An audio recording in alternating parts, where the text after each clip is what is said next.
আলহামদুলিল্লাহ।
প্রথম সাবজেক্ট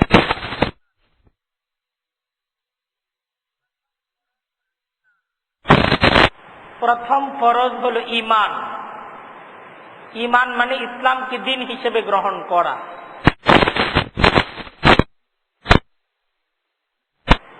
এখন একজন ব্যক্তি ইসলামকেই দিন হিসেবে গ্রহণ করতে রাজি না, তাহলে তার বাকি কোন ইবাদত বন্দেগীর এটার কোনো গ্রহণযোগ্যতা নেই।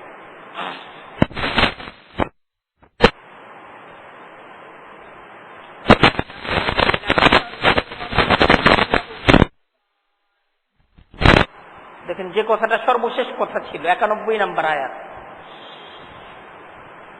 যে যারা কুফরি জীবন ব্যবস্থাকে গ্রহণ করলো, ইসলামকে তার জীবন ব্যবস্থা হিসেবে গ্রহণ করলো না, ওই অবস্থাতেই তার মৃত্যু হয়েছে। ফালান ইউকবালা মিন আহাদিহিম মিলউল আরদি যাহাবান ওয়ালা বিফতাদা বিহি। আল্লাহ বলতেছেন যে পৃথিবী পূর্ণ, জমিন পরিপূর্ণ স্বর্ণ, এটাকেও সে যদি তার মুক্তির জন্য সে বিনিময় হিসেবে দিতে চায়, এটা কবুল করা হবে। আমরা যে জমিনটা দেখতেছি পূর্ণ জমিন মাটি না হয়ে যদি স্বর্ণ হয়ে যায়,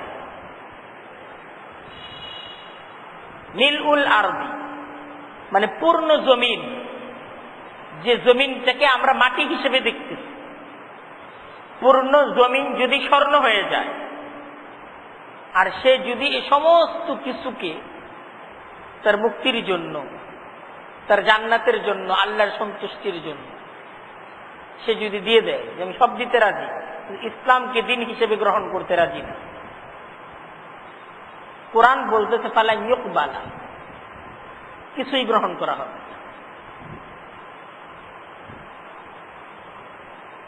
উলাইকা লাহুম আযাবুন আলীম ওয়া মা লাহুম মিন নাসিরিন, তাদের জন্য কঠিন যন্ত্রণাদায়ক আযাব, আর তাদের কোনো সাহায্যকারী নেই। وَمَن يَبْتَغِي غَيْرَ الْإِسْلَامِ دِينًا, যারা ইসলাম ব্যতীত অন্য কোন দিন অবলম্বন করবে, অন্য কোন দিন গ্রহণ করবে, ফালান ইউকবালা মিনহু, তার থেকে তা কখনো গ্রহণ করা হবে না, ওয়া হুয়া ফিল আখিরাতি মিনাল খাসিরিন, আর আখিরাতে সে ক্ষতিগ্রস্তদের অন্তর্ভুক্ত হবে। এই ব্যক্তি জালেম, কারণ ৭০ দিন ইসলামের দাওয়াত তার কাছে পৌঁছেছে, সে জেনেছে রসুল সত্য, সে জেনেছে কোরআন সত্য, সে জানে কোরআনটা আল্লাহ তাআলার তরফ থেকে আসা একটা জীবন ব্যবস্থা, কোরআন একটা জীবন ব্যবস্থার দিকে আমাকে ডাকে। এই সবকিছু জানার পর সে কোরআনকে বাদ দিল, আল্লাহর বিধানকে বাদ দিল, সে তার মন মতো তার জীবনকে গড়ে তুলল। আল্লাহ প্রশ্ন করতেছেন কাইফা ইয়াহদিল্লাহ, আল্লাহ কিভাবে তাকে হেদায়েত দিবেন। কাফারু বাদা ঈমানিহিম, সে তো ঈমান আসার পর কুফরিকে গ্রহণ করেছে। ওয়াশাহিদু, সে তো সাক্ষ্য দিয়েছে আন্নার রাসূল হাক্কুন, নবী সত্য। সে কেন নবীকে, কেন নবীর দেয়া জীবন ব্যবস্থাকে, হেদায়েতকে সে গ্রহণ করল?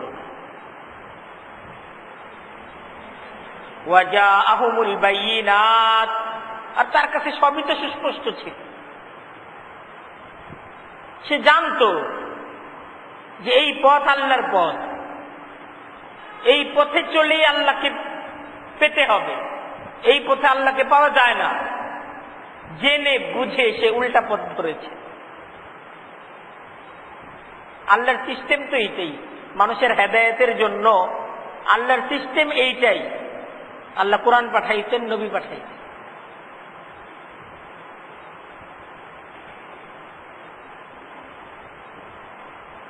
এটাই আল্লাহর সিস্টেম। আল্লাহ একটা দাওয়াত দিতেন আমাদের, এখন আমরা যদি এই দাওয়াতকে গ্রহণ না করে বিপরীত পথে চলি, বিপরীত পথ থেকে জোর করে আনার সিস্টেম নেই। সিস্টেম এইটাই দাওয়াত।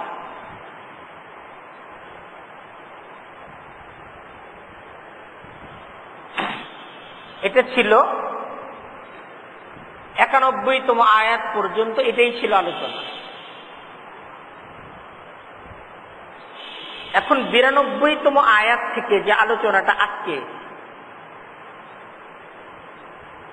আমাদেরকে, যে আলোচনাটা আজকে করা হচ্ছে, যে আল্লাহর ইবাদত করতে হবে, ইসলামকে দিন হিসেবে পালন করতে হবে। ইসলাম জিনিসটা কি? আসলে ইবাদত জিনিসটা কি? যে ইবাদত এটা আসলে অনুষ্ঠান না, এটা বোঝানো হচ্ছে। ইবাদত এটা আসলে অনুষ্ঠান না। ইবাদত মানেই ত্যাগ, কুরবানি। ইবাদত মানেই ত্যাগ, কুরবানি। ইবাদত মানে মজা না, ইবাদত মানেই কষ্ট। ইবাদত মানে স্বাধীনতা না, ইবাদত মানে নিজেকে সঁপে দেয়া। আল্লাহর ইবাদতের অর্থ আমি আমার সমস্ত কিছু আল্লাহর কাছে সঁপে দিলাম, আমার স্বাধীনতা না, আমি আমাকে পরাধীন করে ফেললাম। আমার স্বাধীনতা, ইচ্ছা হইল পড়লাম, ইচ্ছা হইল বাদ দিলাম, এটা তো ইবাদত না। ইবাদত হলো এই, আমার ইচ্ছা হোক আমার ইচ্ছা না হোক, এটা আমার মালিকের হুকুম, আমাকে এটা করতেই হবে। এখন আমার মালিকের ডাক, এখন আমার মালিকের আহ্বান, এখন মালিকের এই আহ্বান পালন করতে যে এখন যদি আমার কষ্টও হয়, আমাকে তো এখন কষ্টই করতে হবে, কারণ মালিকের আহ্বান, এটা মালিকের হুকুম।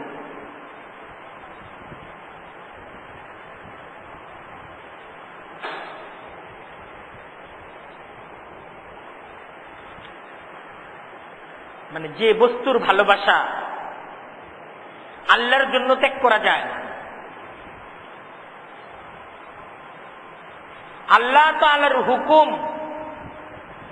পালনের চাইতে গুরুত্বপূর্ণ যে বিষয়, সে বিষয়টাকেই তো কোরবানি করতে হবে। যে আমার এখন ব্যস্ততা, এই ব্যস্ততার জন্য আল্লাহর হুকুম পালন করতে আমি পারছি না, এই ব্যস্ততাটাকেই তো কোরবানি করার কথা বলা হয়েছে, এটাই তো ইবাদত।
কারণ আল্লাহ তো আসলে সংখ্যা দেখেন না, মান দেখেন। আমল এটা তো গুনাহ হবে না, এটাকে ওজন করা হবে। আমল এটা কি করা হবে? ওজন করা হবে। আমল ওজন করা হবে, আমল কিন্তু গোনা হবে না। সুবহানাল্লাহ কত হাজারবার পড়ছে, এটা কিন্তু গোনা হবে না, এটাকে ওজন করা হবে। যেটা পাল্লায় কত ভারী হয়, এটার মান কত মজবুত ছিল। আর মান মজবুত হয় কিভাবে? যেটার মাঝে যত বেশি মহাব্বত, যত বেশি কুরবানি হয়, এটার মাঝে যত বেশি প্রাণ থাকে, এটার মান তত বেশি মজবুত হয়। যত বেশি ভালোবাসায় এটা জড়ানো থাকে, এটার মান তত বেশি মজবুত হয়।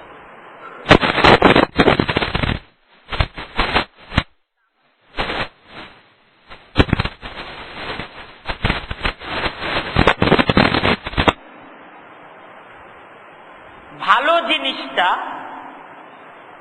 এটা আল্লাহ তাআলার সন্তুষ্টির জন্য, এটাকে কোরবানি দাও। আর কোরআন আজকে বলতেছে সূরা আলে ইমরানের 92 নম্বর আয়াতে, না ভালো না, নিজের সবচেয়ে প্রিয় জিনিসটাকে আল্লাহ তাআলার সন্তুষ্টির জন্য কোরবানি করে দিতে হবে। যেন এই কথা প্রমাণিত হয়, আমার কাছে আল্লাহ, আল্লাহর হুকুম, আমার কাছে আল্লাহই সবচেয়ে প্রিয়।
আল্লাহকে সন্তুষ্ট করার জন্য, আল্লাহ তাআলার দাসত্ব এটাকে প্রমাণ করার জন্য নিজের সবচেয়ে প্রিয়, সবচেয়ে গুরুত্বপূর্ণ বিষয়টাকে কুরবানি করে তোমাকে পরীক্ষা দিতে হবে।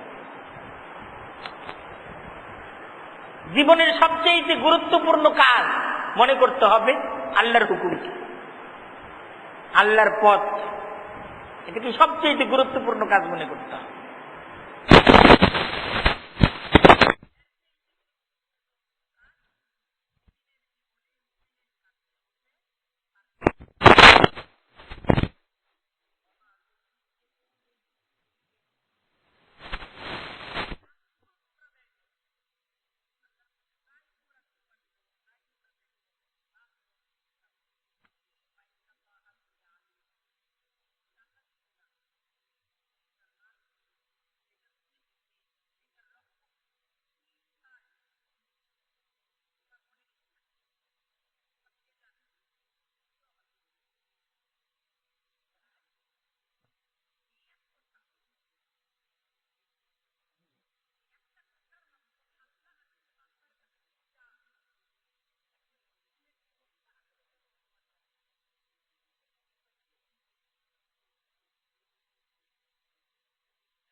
আর তিনি মুশরিক ছিলেন না। দ্বীনের মূল ভিত্তি হলো আল্লাহর,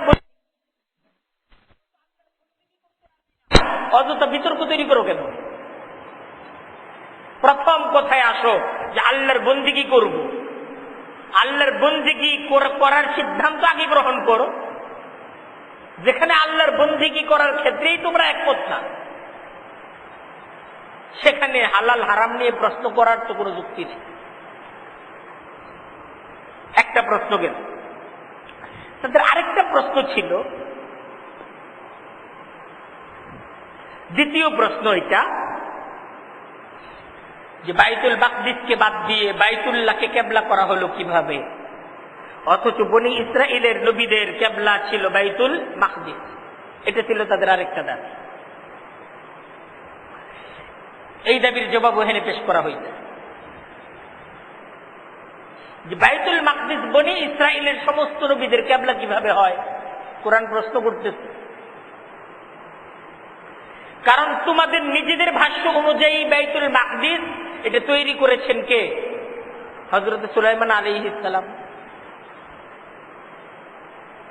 আর হযরত সুলাইমান আলাইহিস সালাম তিনি নবী হয়েছেন হযরত মূসা আলাইহিস সালামের পৃথিবী থেকে বিদায়ের প্রায় 450 বছর পরে। হযরত সুলাইমান আলাইহিস সালাম বনি ইসরাইলের নবী হয়েছেন হযরত মূসা আলাইহিস সালামেরও 450 বছর পরে। তাহলে পরিষ্কার বাইতুল মাকদিস হযরত মূসা আলাইহিস সালামের জমানায় ছিল না, তারও 450 বছর পর বাইতুল মাকদিস তৈরি হয়েছে। তাই হযরত মূসা আলাইহিস সালামের কিবলা কি বাইতুল মাকদিস হইতে পারে? ছিলই না। আর এই বিষয়টাও পরিষ্কার যে বাইতুল্লাহ এটা হযরত মূসা আলাইহিস সালামের জন্মেরও 900-800 বছর পূর্বে হযরত ইব্রাহিম আলাইহিস সালাম তিনি নির্মাণ করেছেন। এটাও পরিষ্কার। হযরত ইব্রাহিম আলাইহিস সালাম হযরত মূসা আলাইহিস সালামের জন্মের 800-900 বছর পূর্বে তিনি নবী ছিলেন। আর তখন তৈরি হয়েছে কি? বাইতুল্লাহ। এটা সবাই জানে যে বাইতুল্লাহ হযরত ইব্রাহিম আলাইহিস সালাম হযরত ইসমাইলকে নিয়ে নির্মাণ করছে। এটা পরিষ্কার। তোমাদের যে দাবি বনি ইসরাইলের সমস্ত নবীদের কিবলা ছিল বাইতুল মাকদিস, এটা কিভাবে? এটা তো ভুল কথা। বাইতুল্লাহর শ্রেষ্ঠত্ব প্রমাণিত। আল্লাহ বলতেছেন ইন্না আউওয়ালা বাইতিন, অবশ্যই সর্বপ্রথম ঘর, প্রথম মসজিদটা কোনটা? বাইতুল্লাহ। বাইতুল মাকদিস তো প্রথম মসজিদ না, প্রথম ঘর তো বাইতুল মাকদিস না। প্রথম ঘর কোনটা? বাইতুল্লাহ। ইন্না আউওয়ালা বাইতিন, অবশ্যই প্রথম ঘর, বুজিআ লিন-নাসি, যা মানব জাতির ইবাদতের জন্য নির্মাণ করা হয়েছিল। প্রথম যে ঘর, মানুষ আল্লাহর ইবাদতের জন্য যেই ঘরটারে বানাইছে, যে এই ঘরে আল্লাহর ইবাদত করব, এই জন্য সর্বপ্রথম যে ঘরটাকে নির্মাণ করা হয়েছে, আল্লাহ বলতেছেন লাল্লাযী বিবাক্কাতা, এটা মক্কায় অবস্থিত। বাক্কা এটা মক্কার পূর্ব নাম। লাল্লাযী বিবাক্কাতা মানে কি? বিমক্কাতা, এটা মক্কায় অবস্থিত।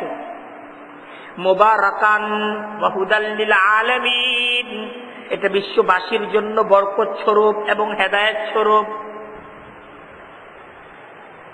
বিশ্ববাসীর জন্য বরকত এবং হেদায়েতের ঘর, সর্বপ্রথম ঘর,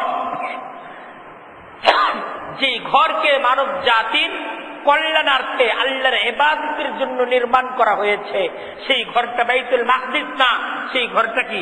বাইতুল্লাহ। তাদের দ্বিতীয় আপত্তিটা বাতিল হইল না?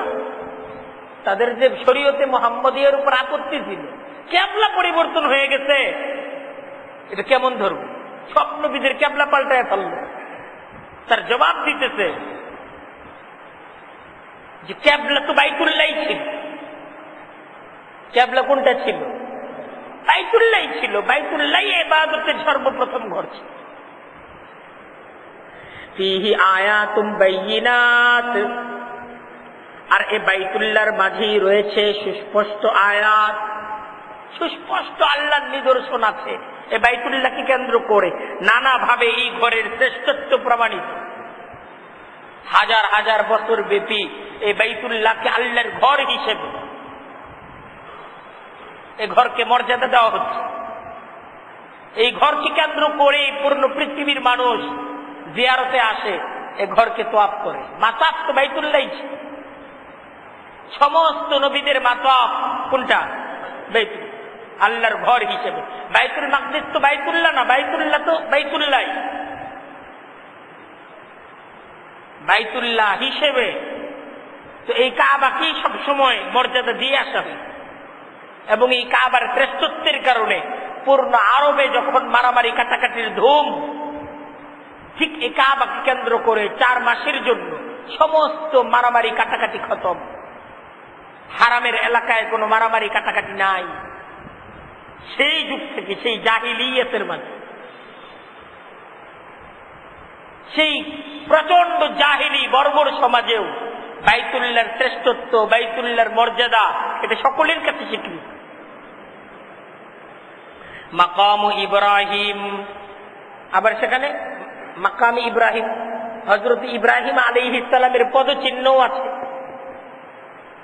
আমান দাখালাহু, যে ব্যক্তি তাতে প্রবেশ করে, কানা আমিনা, সে নিরাপদ হয়ে যায়। এই ঘর তো সেই মর্যাদার ঘর, যে এই ঘরে প্রবেশ করে সেই নিরাপদ হয়ে যায়। তাকে কেউ টাচ করতে পারে না, তাকে কেউ আঘাত করার ক্ষমতা রাখে না, আঘাত করা যায় না। ওয়ালিল্লাহি আলান নাসি হিজ্জুল বাইতি, বলতেছে মানুষের কর্তব্য আল্লাহর উদ্দেশ্যে বাইতুল্লাহর হজ করা। এটা মানুষের দায়িত্ব, জিম্মাদারি, আল্লাহর সন্তুষ্টির জন্য এই বাইতুল্লাহর হজ করা। মান ইসতাতা ইলাইহি সাবিলা, যে ব্যক্তি সেথায় পৌঁছার সামর্থ্য রাখে। মানুষের জিম্মাদারি দেওয়া হয়েছে, এই ঘর বাইতুল্লাহ।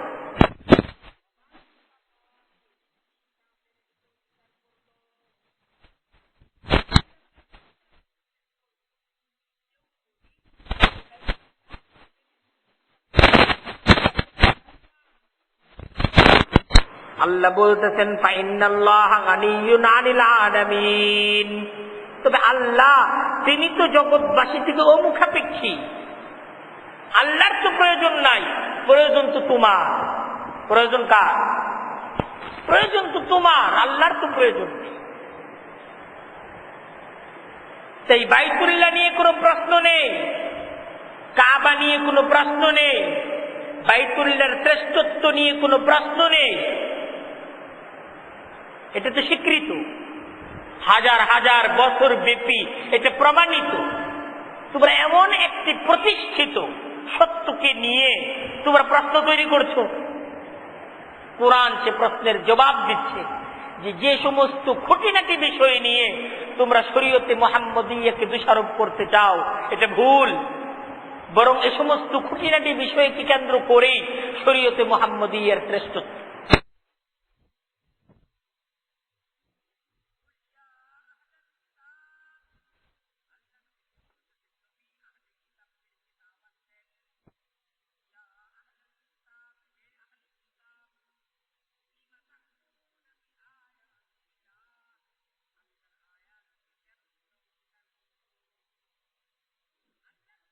আল্লাহর আয়াতকে অস্বীকার করছো কেন? আল্লাহু শাহীদুন আলা মা তা'মালুন, অথচ তোমরা যে সমস্ত কায় কারবার করছো আল্লাহ দেখছেন।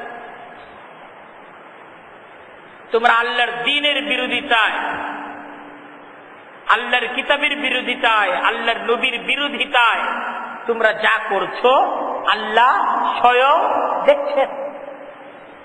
কেন করছো? বল ইয়া আহলাল কিতাব, দেখেন আহলি কিতাব ইহুদ, একটু তারা সত্য দিনকে গ্রহণ করছিল না, দ্বিতীয় যারা সত্য দিনকে গ্রহণ করে দেখেন, আরব ছিল পরস্পর পরস্পরের সাথে মারামারি, কাটাকাটি, হিংসা, অহংকার ইত্যাদিতে বিপর্যস্ত একটা জাত। কিন্তু ইসলাম সেই ধর্ম, ইসলাম সেই দাওয়াত, যে দাওয়াতকে গ্রহণ করে তারা পরস্পরে ভাই ভাইয়ের বন্ধনে আবদ্ধ হয়েছে।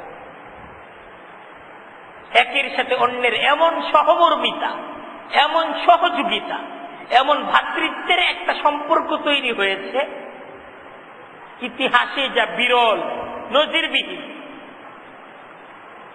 কিন্তু ইহুদিদের ছিল আরবদের এই সম্পর্ক, এই মহাব্বত, আরবদের এই যে এই পরস্পরের প্রতি সহমর্মিতা, এর প্রতি প্রচন্ড হিংসা।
তৈরি করলো আউস এবং খাজরাজ উভয় গোত্র পরস্পর পরস্পরের সাথে আবার যুদ্ধের প্রস্তুতি নিয়ে নিল। সাল্লাল্লাহু আলাইহি ওয়াসাল্লাম খুব দ্রুত খবর পেয়ে উপস্থিত হলেন এবং তাদের মাঝে সমঝোতার উদ্যোগ গ্রহণ করলেন।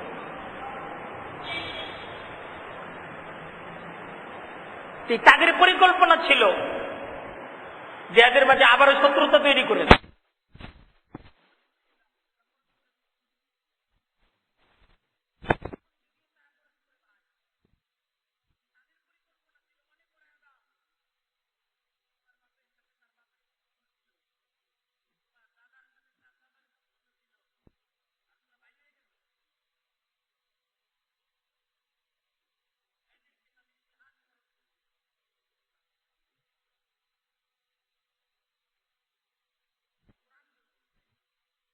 ইহুদিদেরকে লক্ষ্য করে, ইয়া আহলাল কিতাব লিমা তাসুদ্দুনা আন সাবিলিল্লাহি মান আমানা,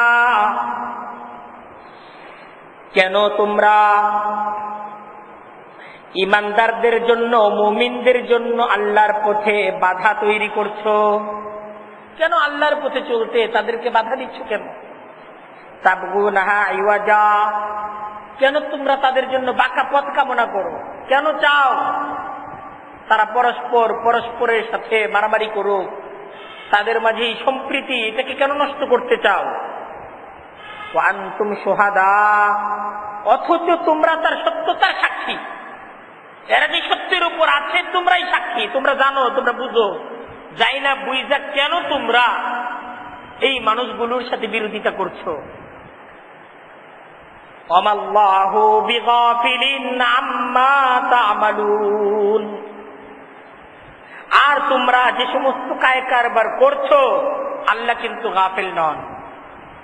আল্লাহ গাফিল? আল্লাহ গাফিল। আল্লাহ সব দেখছেন, সব জানছেন। সময় মতো আল্লাহ তাআলা কিন্তু চূড়ান্ত একটা সিদ্ধান্ত নেবেন। ইয়া আইয়ুহাল্লাযীনা আমানু, এই পর্যন্ত ইহুদিদের বিভিন্ন প্রশ্নের উত্তর, ইহুদিদেরকে দাওয়াত দেওয়ার পর আল্লাহ আমাদেরকে ডাকতেছেন, হে ঈমানদারেরা, হে আমার ঈমানদার বান্দারা, তোমরা শুনো। কারণ ইহুদিরা এই সমস্ত প্রশ্নগুলো নিজেরা করতেছিল না, যারাই মুসলমান হইতেছিল তাদেরকে এসে বুঝাইতেছিল যে এই ধর্ম যদি সত্য ধর্ম হয় আমরা তো বুঝুন এই ধর্মের এই সমস্যা ওই সমস্যা, বিভিন্ন সমস্যাগুলো চিহ্নিত করতেছে। কোরআন সতর্ক করতেছে, ইয়া আইয়ুহাল্লাযীনা আমানু, হে ঈমানদারেরা, ইন তুতিউ ফারীকাম মিনাল্লাযীনা উতুল কিতাব, যদি তোমরা আহলে কিতাবদের কোন দলের আনুগত্য করো, তোমরা যদি এই সমস্ত আহলে কিতাবদের কথা শুনো, ইসলামকে গ্রহণ করার পর যদি এই সমস্ত আহলে কিতাবদের কথা শুনো, ইহুদিদের কথা শুনো, ইহুদিদের কাছ থেকে মশওয়ারা নেও, নাসারাদের কাছ থেকে যদি তোমরা মশওয়ারা নিতে চাও, ইয়ারুদ্দুকুম বাদা ঈমানিকুম কাফিরিন, কই তোমরা ঈমান গ্রহণ করার পর তারা তোমাদেরকে কুফরির অবস্থায় ফিরিয়ে নিয়ে যাবে। ঈমানদারদেরকে আল্লাহ তাআলা সতর্ক করতেছেন যে ঈমানকে পাওয়ার পর, ঈমানকে গ্রহণ করার পর যদি তোমরা আনুগত্য করো আহলে কিতাবদের, ইহুদিদের, নাসারাদের, তারা তোমাদেরকে কাফের বানিয়ে ফেলবে।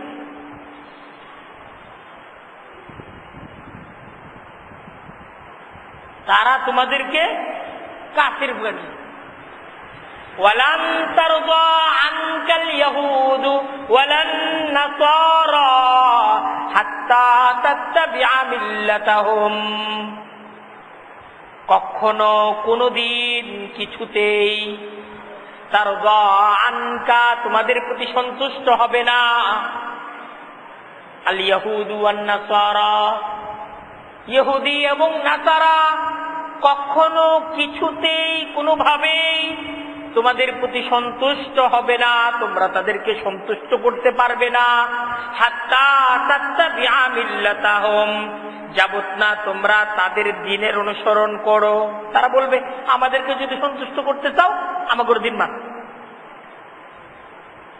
আমাদের দ্বীনে ঢুকো, খ্রিস্টান হও, ইহুদি হও। আল্লাহ কোরআনের মাঝে বলছে এরা তোমাদেরকে নাসারা বানিয়ে ফেলবে, তারা তোমাদেরকে ইহুদি বানিয়ে ফেলবে, তুমি মুসলিম থাকবে আর তাদেরকেও সন্তুষ্ট করবে, এটা সম্ভব?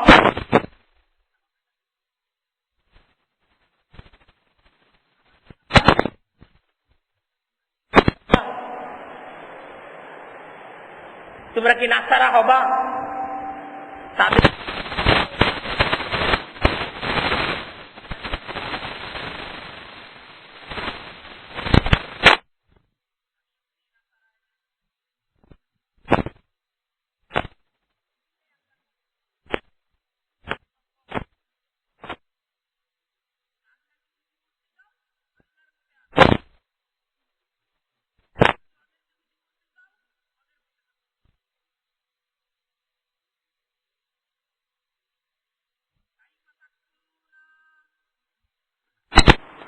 আল্লাহ বলতে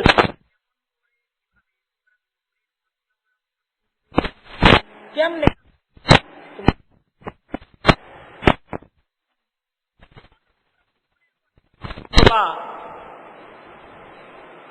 ওয়ান্তুম তুতলা আলাইকুম আয়াতুল্লাহ, অথচ তোমাদের কাছে আল্লাহর আয়াত তোমাদের কাছে তেলাওয়াত করা হয়।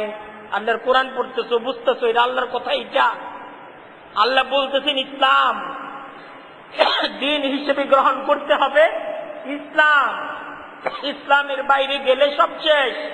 এটাই আল্লাহর চূড়ান্ত কথা। আল্লাহর এই চূড়ান্ত কথাকে বাদ দিয়ে তোমরা কিভাবে কুফরের পথকে গ্রহণ করবা? ওয়ান্তুম তুতলা আলাইকুম আয়াতুল্লাহ, অথচ তোমাদের কাছে আল্লাহর আয়াত তেলাওয়াত করা হয়। ওয়াফিকুম রাসূলুহু, তোমাদের মাঝে আছেন আল্লাহর রাসূল। আল্লাহর রাসূল তোমাদেরকে দাওয়াত দিবেন, আল্লাহর কিতাব তোমরা পড়তেছো, তোমাদের কাছে আল্লাহর রাসূল আছেন, তোমাদের কাছে আল্লাহর কিতাব আছে, আল্লাহর রাসূল বাদ দিবা? আল্লাহর কিতাবকে বাদ দিবা, রসুল কিতাব বাদ দিয়ে কুফরির পথে যাবা? রসুল বলতেছেন এই পথে চলতে হবে, কিতাব বলতেছে এই পথে চলতে হবে, বিপরীত পথে যাবা? আর উল্টা পথটাই তো কুফরির পথ। আর এই পথ হল ইসলামের পথ। রসুল যে পথে ডাকছেন, কিতাব যে পথে চলার দাওয়াত দিচ্ছে, এই পথটা হলো ইসলামের পথ, এর বিপরীত পথটা হলো কুফরির পথ। কাফেররা যেই পথে চলছে, এই পথটা কোন পথ? কুফরির পথ। এটা তো ইসলামের পথ না। ইসলামের পথ তো যে পথে রসুল চলেছেন, যে পথে রসুল কিভাবে চলেছেন তা শিক্ষা দেওয়া হয়, এটা হলো কোন পথ? ইসলামের পথ। আর যে পথে পূর্ণ পৃথিবী চলছে, পৃথিবীর সমস্ত কাফেররা চলছে, এটা তো ইসলামের পথ না। এটা কোন পথ? কুফরির পথ। এখন আল্লাহর কিতাব পড়ে, আল্লাহর কিতাব তোমাদের কাছে বিদ্যমান, এই কিতাব সংরক্ষিত, অবিকৃত, সুরক্ষিত। আল্লাহর নবীর পূর্ণ জীবন তোমাদের কাছে সুরক্ষিত, অবিকৃত।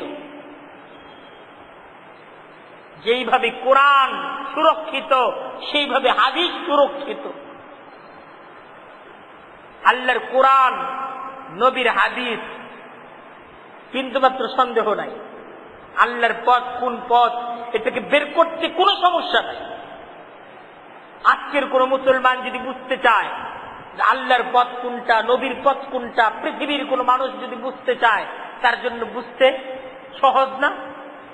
কারণ কিতাবও সুরক্ষিত, নবীর হাদিসও সুরক্ষিত। তার কোনো কারো দ্বারস্থ হইতে হবে না, কারো হাত ধরতে হইব না যে আমি তো অমুকের হাত ধরে বিভ্রান্ত হয়েছে, হাত ধরছো কেন? তোমাকে তো ধরতে বলা হয়েছে কোরআন, ধরতে বলা হয়েছে হাদিস। কারো কথা যদি বিশ্বাস করতে চাও, তাকে আগে জিজ্ঞাসা করবা যে আপনি কোরআন থেকে বলেন, হাদিস থেকে বলেন। আমার নবী কিভাবে করেছেন, আমার কোরআন হাদিস থেকে বুঝাইয়া দেন, আমি করব। আপনার কথা তো দলিল না। কারণ নবীর হাদিস, আল্লাহর কোরআন, এটা তো এখনো অবিকৃত অবস্থায় আছে, এর মাঝে কোনো সন্দেহ নাই। এই কথা যে নবীর কথা, কোনো সন্দেহ নাই। এটা যে কোরআনের কথা, কোনো সন্দেহ নাই। কেন এটাকে বাদ দিয়ে তুমি তোমার জীবন কি করে তুলবে? আল্লাহ বলতেছেন ওয়ামাইয়াতাসিম বিল্লাহ, যারা আল্লাহর পথকে মজবুত ভাবে আঁকড়ে ধরে, যারা আল্লাহর পথটাকে আঁকড়ায় ধরে, যারা ছাইরা দেয় এরা তো ছাইরাই দেয়। আর যারা আল্লাহর পথটাকে আঁকড়ে ধরে, আল্লাহর কোরআনটাকে আঁকড়ে ধরে, নবীর হাদিসটাকে যারা আঁকড়ে ধরে, ফাকাদ হুদিয়া ইলা সিরাতিম মুস্তাকিম, অবশ্যই তাদেরকে সরল পথ পর্যন্ত পৌঁছে দেয়া হয়। সুবহানাল্লাহ। ফাকাদ হুদিয়া, তাদেরকে পৌঁছে দেওয়া হয় ইলা সিরাতিম মুস্তাকিম, ওই যে সিরাতে মুস্তাকিম পর্যন্ত পৌঁছে দেওয়া হয়। তাদেরকে সিরাতে মুস্তাকিম পর্যন্ত পৌঁছে দেওয়া হয়। আমাদেরকে প্রশ্ন করা হচ্ছে যে তোমরা কি কুফরির পথে যাবে? ইসলামকে বাদ দিয়ে, নবীর পথকে বাদ দিয়ে কাফেরদের পথে চলবে? সিদ্ধান্ত গ্রহণ। আল্লাহ বলতেছেন ইয়া আইয়ুহাল্লাযীনা আমানু, হে ঈমানদারেরা, ইত্তাকুল্লাহা হাক্কা তুকাতিহি, আল্লাহকে তোমরা যথাযথভাবে ভয় করো। ওয়ালা তামুতুন্না ইল্লা ওয়া আনতুম মুসলিমুন, আর মুসলিম অবস্থা ছাড়া তোমরা আত্মত্যাগ করো না। ওয়ালা তামুতুন্না, তোমরা মৃত্যুবরণ করো না, ইল্লা ওয়া আনতুম মুসলিমুন, অবশ্যই মুসলিম অবস্থায়। কুফরি অবস্থায় মরো না, বরং ইসলাম অবস্থায় মৃত্যুবরণ করো। কারণ কুফরি অবস্থায় যদি মৃত্যু হয়ে যায়, জমিন ভর্তি স্বর্ণও তুমি যদি তোমার জাহান্নাম থেকে মুক্তির জন্য তুমি দিতে চাও, কিছুই কবুল করা হবে না। তোমাকে মুক্তির জন্য, নাজাতের জন্য, ইসলামকেই তোমার জীবন ব্যবস্থা হিসেবে গ্রহণ করতে হবে। আল্লাহ তাআলা আমাদের সবাইকে বুঝার এবং ইসলামকে নিজেদের একমাত্র জীবন ব্যবস্থা হিসেবে গ্রহণ করে জীবনের পথ চলার তৌফিক দান করুক। ওয়া আখিরু দাওয়ানা আনিল হামদুলিল্লাহি রাব্বিল আলামিন।